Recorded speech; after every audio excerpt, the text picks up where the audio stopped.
Čau visiem! Daudziem radies jautājums par šo te krustojumu, kāpēc šeit papildu sekcija tā kā ieslēdzas, mazliet deg un pēc brītiņa atkal izslēdzas ārā.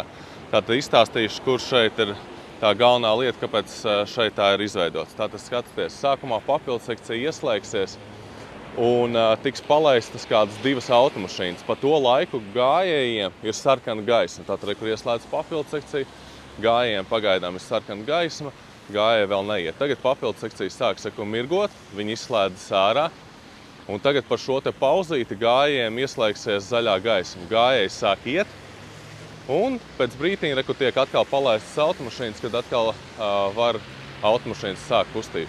Agrāk šī te pauze nebija un veidojās vēl bīstamāka situācija, kad tā kā automašīnas sāk braukt. Sākumā ir gājējiem sarkans, mašīnas jau ir uzņēmušas tādu ritmu. Un pēkšņi gājējiem ieslēdz zaļā gaisma, un tad strauji jābremzē automašīnām, un tur nepamanā, ka gājējiem atkal ir iedegusies zaļā gaisma, veidojās bīstamas situācijas.